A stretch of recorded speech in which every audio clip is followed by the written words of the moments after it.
Hello friends, this is Jyoti and welcome back to my channel earth mom Dehradun. तो aunty का vlog आया, लेकिन vlog के बारे में रिएक्शन देने से पहले कुछ कमेंट्स मैं आप सबके साथ शेयर करना चाहती हूँ। आइए वो कमेंट्स पढ़ते हैं। भम्मू जी, रिकी और करण आप दोनों के बहुत काबिल बेटे हैं। माता पिता के चरणों में स्वर्ग होता है। जहाँ माता पिता वहाँ भगवान। माता पिता का स्नेह अपार, जिसे समझेगा संसार। माता पिता के चरणों की धूल में स्वर्ग समान। करण और रिकी ने ये सच कर दिखाया। तो ऐसे ही बहुत सारे कमेंट आंटी के व्लॉग के नीचे आए हैं, जहाँ पे लोग भर भर के तारीफ कर रहे हैं उनके दोनों बच्चे की, क्योंकि मम्मी के इस डिफ़िकल्ट टाइम पे दोनों ही अपनी मम्मी को एंटरटेन करने का उनका पूरा ख्याल रख रहे हैं। साथ ही थोड़ा सा इमोशनल भी नज़र आई आज आंटी, क्योंकि उन्हें थोड़ा सा लोनली फील हो रहा था। ये बात अंकल ने बताई कि थोड़ा सा वो फ्रस्ट्रेटेड हो रही हैं। और होता भी है, जो इंसान ज़्यादा चलने फिरने वाला होता है ना, अचानक से उसे बेड पे लिटा दिया जाए तो वो 1 या 2 दिन के बाद इरिटेट भी होने लगता है और फ्रस्ट्रेट भी होने लगता है।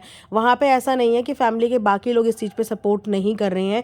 जिसको जब जब जैसे जैसे टाइम मिल रहा है, सब आके आंटी के एंटरटेनमेंट का, उनके माइंड का पूरी तरीके से ध्यान रखने की कोशिश कर रही हैं।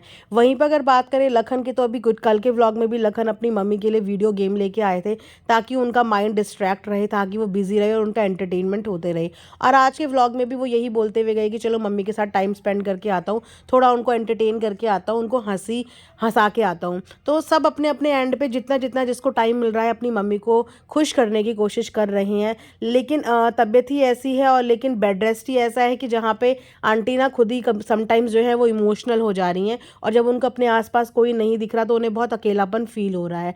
और ये भी चीज़ है कि हर कोई 24 घंटे अवेलेबल नहीं हो पाता, बच्चों के भी अपने काम है, अपना बिजी शेड्यूल है।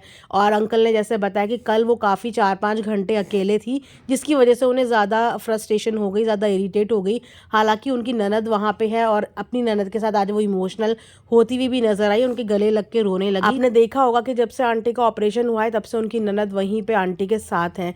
तो जहाँ पे घर के काफ़ी सारे मेंबर आंटी के साथ हैं, तो ऐसा नहीं है कि आंटी घर पे बिल्कुल अकेली है। घर पे सारे मेंबर्स आंटी के आसपास ही होते हैं, लेकिन वो मिस करती हैं। तो जो एब्सेंस उन्हें दिखता है, उनको वो ज़्यादा मिस करती हैं। और होता भी, जब हम तकलीफ़ में होते हैं तो हमारे माइंड में ना नेगेटिव थॉट्स ज़्यादा आते हैं, हम ज़्यादा परेशान होते हैं। एक तो अपनी बीमारी से परेशान होते हैं, और एक तो कि बैठे बैठे करें क्या। और ख़ासकर जो इतना उछलने कूदने वाला इंसान हो, उसको इरिटेशन बहुत ज़्यादा हो ही जाती है। आंटी की यही स्थिति आज अंकल बताते हुए नजर आए। उसी के साथ साथ एक कमेंट मैं और आपके साथ शेयर करती हूँ। तो किसी ने यहाँ पे आंटी को ये भी बोला, आपके दुख का कारण आप खुद हो, क्योंकि आप एक्सपेक्टेशन ज़्यादा रखती हो। आंटी खुश रहो, जो आ रहा है ठीक है, जो नहीं आ रहा है वो भी ठीक है। इतना इमोशनली किसी और पे डिपेंड मत करो।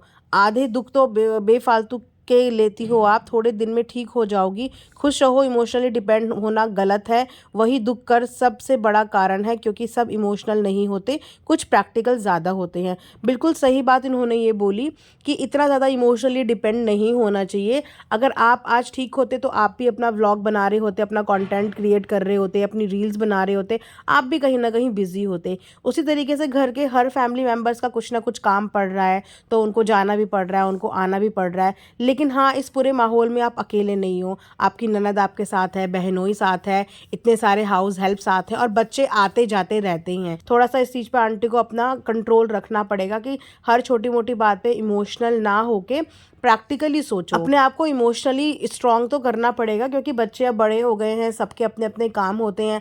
अंकल भी कब तक मतलब अपना बिजनेस की ट्रिप कैंसिल करके या मीटिंग कैंसिल करके रह सकते हैं, राइट। उनको भी कुछ इंपॉर्टेंट काम होंगे, उन्हें भी बाहर जाना होगा। तो थोड़ा सा अपने आप को इस समय स्ट्रांग करने की ज़रूरत है। माइंड होता है, थोड़ा सैडनेस फील होती है, इंसान अपसेट भी होता है, लेकिन बात बस यही है कि पॉजिटिव चीज़ें सोचो, पॉजिटिव चीज़ों का ख्याल करो कि आपके पास सब हैं, आपके घर के सारे मेंबर आपके साथ ही हैं, और वो अपने अपने एंड पे जब जब उन्हें टाइम मिलता है वो आके आपके साथ कंट्रीब्यूशन करते हैं। और चाहे कीर्ति दी हो, कीर्ति दीदी भी अपना कॉस्ट्यूम काउंटी में जाती है, वहाँ से आते जाते आंटी से मिल के जाती है। कभी शायद व्लॉग में आ पाती, कभी नहीं आ पाती, क्योंकि अंकल ने ही अपने एक व्लॉग में बताया था कि अब हमने कंटेंट के ऊपर डिसाइड कर लिया है कि जो वो दिखाएंगे वो उनका कंटेंट होगा, जो हम दिखाएंगे वो हमारा होगा, वरना ऑडियंस को रिपीटेटिव चीज़ें देखने को मिलेंगी। तो ऐसा नहीं है कि अगर व्लॉग में कोई नहीं दिख रहा है तो वो वहाँ पे पहुँच नहीं रहा है। आंटी से मिलने सभी लोग रोज़ जा रहे हैं, जहाँ तक हमें व्लॉग में नज़र आ रहा है। तो बस ये है कि आंटी को इस समय इमोशनली स्ट्रांग होने की बहुत ज़्यादा ज़रूरत है। और बाकी वीक पड़ने के लिए तो छोटी छोटी चीज़ें भी बुरी लगती हैं, और ये टाइम ही कुछ ऐसा चल रहा है कि इस समय उन्हें छोटी छोटी चीज़ें भी बुरी लगेंगी। जैसे कि आज वो अपने व्लॉग में बोल भी रही थी कि दुख के समय ही पता चलता है कि कौन कितना आपका आपके लिए सोचता है, कौन कितनी केयर करता है। तो वो इसीलिए क्योंकि इस समय वाक़ई में उनके ऊपर दुःख की घड़ी है, और दुःख की घड़ी में ना इंसान ओवर रिएक्ट भी करता है और ओवर थिंकिंग भी करता है। ज़रूरत से ज़्यादा सोचने लगता है, अकेले बैठता है तो 100 थॉट्स माइंड में आते हैं, और बस फिर उसी में डिप्रेस होता है, अपसेट होता है। और तो ये सब सिनेरियो चल रहा है। लेकिन मैं यही बोलूँगी कि सारे बच्चे अपने-अपने एंड पे बहुत ज़्यादा कोशिश कर रहे हैं आंटी के साथ मैक्सिमम टाइम स्पेंड करने की, चाहे वो घर का कोई भी हो, छोटे से लेकर बड़ा, हर कोई आंटी के इस दुःख की घड़ी में उनको एंटरटेन करने की, उनका ध्यान रखने की पूरी कोशिश कर रहे हैं। वो हमें व्लॉग्स में उनके एफर्ट्स दिखते हैं। तो अगर कभी कोई कम आ पाए या ज़्यादा आ पाए तो इस चीज़ को बिल्कुल आंटी को माइंड नहीं करना चाहिए। बिल्कुल आप माइंड नहीं करो। फ्री माइंड से अपनी बस 2-4 दिन की और बात है, आप फिर वैसे ही चलने फिरने लगोगे अच्छे तरीके से। तो इतने नेगेटिव थॉट्स अपने माइंड में आने ही मत दो। आप अपसेट होगी, आपका दिल दुखेगा, फिर आपको बुरा लगेगा।